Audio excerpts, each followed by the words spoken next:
Okay, Assalamualaikum dan salam sejahtera. Hari ini kita akan tengok kelas matematik tingkatan 3. Saya adalah Puan Haswari Izwati binti Hashim. Saya akan mengajar kamu untuk tahun 2021. Okey, seterusnya kita tengok untuk matematik, saya hanya perlukan setakat ini satu buku sahaja dahulu. Okey, ambil sahaja buku mana-mana yang kamu ada, buku lama ke, buku baru ke, buku garis peta ataupun buku garis lurus pun boleh. Apa-apa sahaja. Kalau tak ada pun ambil buku catatan pun boleh. Asalkan ada satu buku untuk kita tuliskan semua latihan ke dalam itu. Okey, senang supaya kita boleh selaraskan. Okey, jadi ambil buku tersebut. Kalau ada yang buku lama-lama, koyakkan bahagian depan. Jadikan dia sebagai buku yang baru. Okey, kemudian bahagian hadapan dia macam biasa tuliskan indeks. Okey, untuk indeks bahagikan kepada 4 bahagian. Okey, 4 bahagian. Okey. Yang pertama tuliskan dia punya bilangan. Yang kedua tuliskan tajuk latihan tersebut. Yang ketiga tuliskan tarikh. Dan yang keempat tanda tangan. Okey, semua latihan yang saya berikan kamu tuliskan dalam buku tersebut. Kemudian kamu snap gambar hantar kepada saya. Saya akan tandakan. Okey, selepas saya tandakan, saya akan hantarkan semula gambar tersebut kepada kamu. Maka kamu tandakan dengan menggunakan pen yang berlainan warna pada buku kamu. So kita akan dapat tahu mana latihan yang betul, mana latihan yang salah. Kalau saya kata tandakan salah, kamu tandakan latihan yang sama, salah dan buat semula pembetulan di bahagian bawah. Okey, jelas? Okey, so seterusnya hari ini kita akan belajar tajuk yang pertama iaitu indeks. Okey, apakah itu indeks? Hari Sabtu yang lepas Puan Rosita ada terangkan tentang tajuk indeks. Okey. So A kuasa N. Okey. A itu kita namakan sebagai asas, manakala N ini kita namakan sebagai indeks. Okey. So sebagai contoh 4 kuasa 2. So, 4 ini adalah asas, 2 ini adalah indeks. Okey. Kalau 10 kuasa 10. So, ini adalah asas. Ini 10 ini adalah indeks. Okey, kalau contoh yang lain M kuasa 5. M itu adalah asas. Manakala 5 itu adalah indeks. Okey, jelas? Okey, so seterusnya kita pergi tengok pula. Okey, kalau saya kata 5 kuasa 2, maksudnya di sini 5 darab dengan 5 sebanyak 2 kali. Okey. So kalau saya katakan 7 kuasa 5, maksudnya di sini 7 darab 7 darab 7 darab 7 darab 7. So sebanyak 5 kali ke 4, 5. Sebanyak 5 kali. Okey, so kalau saya kata 5 kuasa 8, M kuasa 8, maksudnya dekat sini M darab dengan M, darab dengan M, darab dengan M. Darab M, darab M, darab M, darab M. Okey, sebanyak 8 kali. Okey, jelas? Okey, seterusnya katakanlah, okey, saya buat 10 darab dengan 10. Bermaksud kat sini asasnya adalah 10. Indeksnya berapa banyak 10 ada dalam ni? Ada 1, ada 2. Jadi 10 kuasa 2. Okey, kalau katakanlah 4 darab 4 darab 4. So, asasnya di sini adalah 4. Berapa kali 4 tersebut? 1, 2, 3. 4 kuasa 3. Okey, jelas? Okey, sekarang kita tengok contoh yang saya berikan. Okey.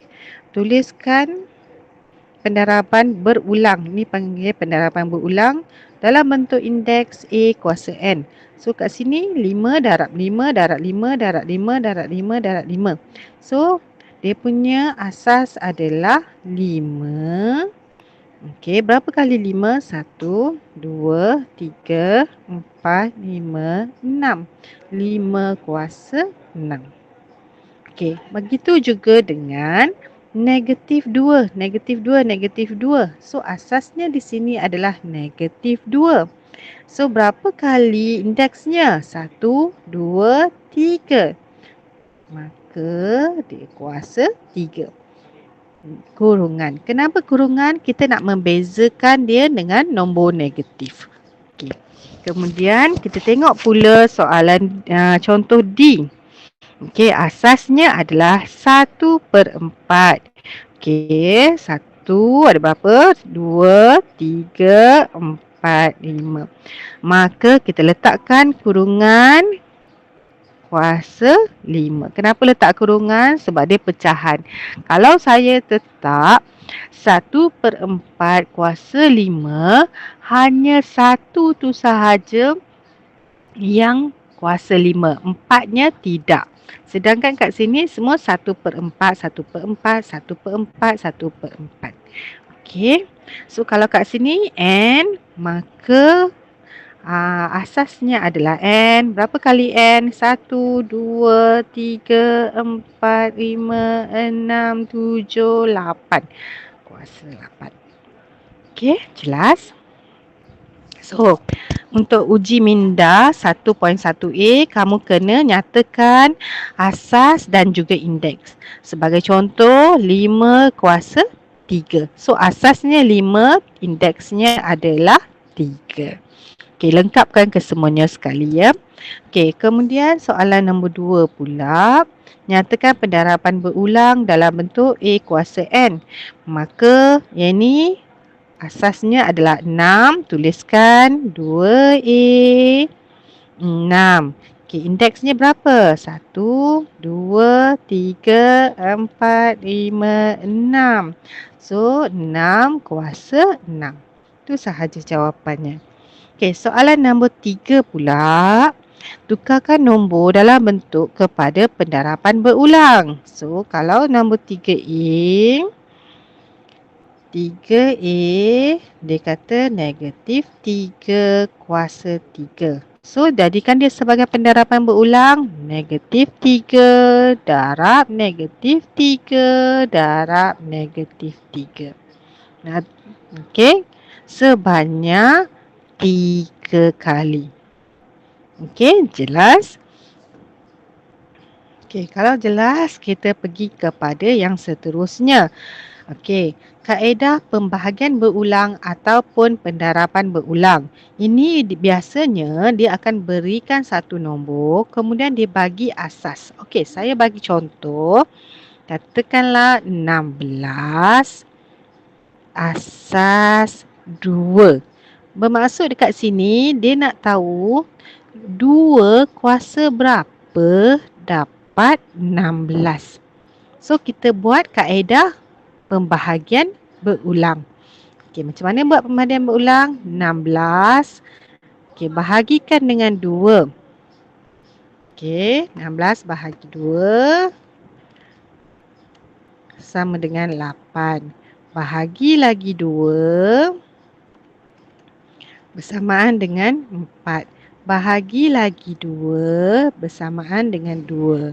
Bahagi lagi 2 bersamaan dengan 1. Sehingga tinggal 1.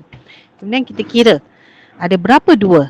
1, 2, 3, 4. So, jawapannya adalah 2 kuasa 4. Okey. Jadi, kalau untuk soalan nombor 1A, 81, asas 3, maka kita jawab ya.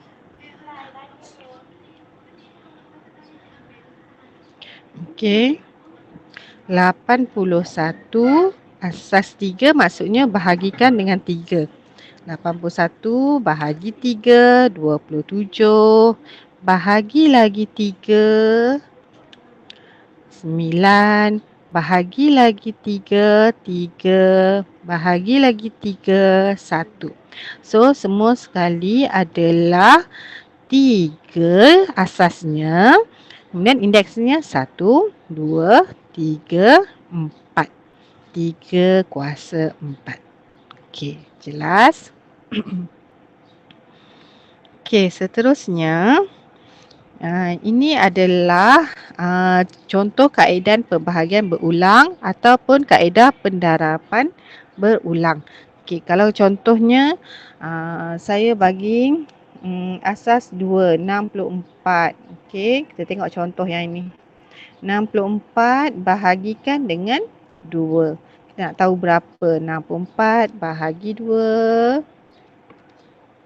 32 bahagi lagi 2, 16 bahagi lagi 2, 8 bahagi lagi 2, 4 bahagi lagi 2, 2 bahagi lagi 2, 1 sehingga tinggal 1.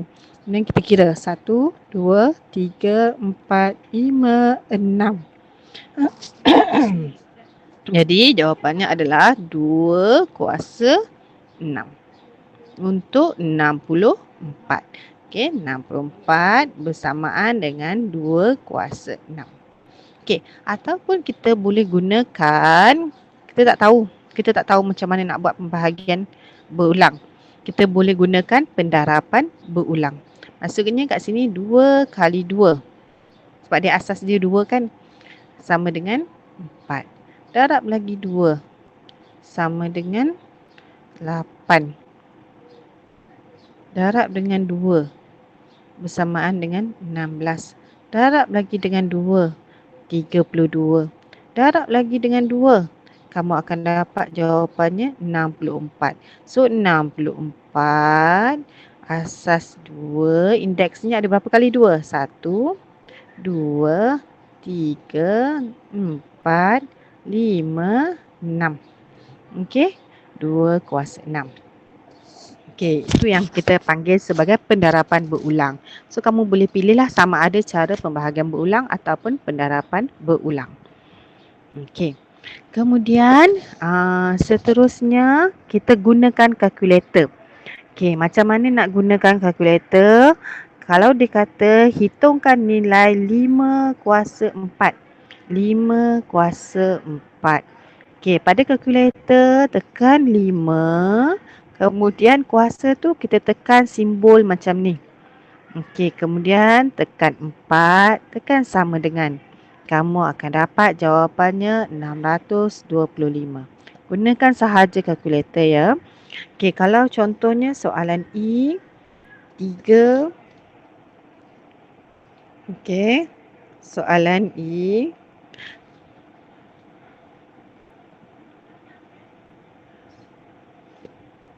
kurungan 3/8 kuasa 5. Okey, so kita tekan kalkulator, tekan kurungan, kemudian tekan 3, kemudian tekan simbol ABC. ABC tu maksudnya pecahan. Kemudian tekan 8, kemudian tekan tutup kurungan, kemudian tekan kuasa. Kuasa berapa indeksnya? Kuasa 5. So, 5. Kamu akan dapat terus jawapannya dan tuliskan. Okey. So, buatkan semua latihan-latihan tersebut. Dan selepas selesai, ambil gambar dan hantar kepada saya untuk tujuan penyemakan. Okey, jelas? Yes. Itu sahaja untuk kelas hari ini. Kalau ada apa-apa, boleh DM saya semula. Okey, terima kasih.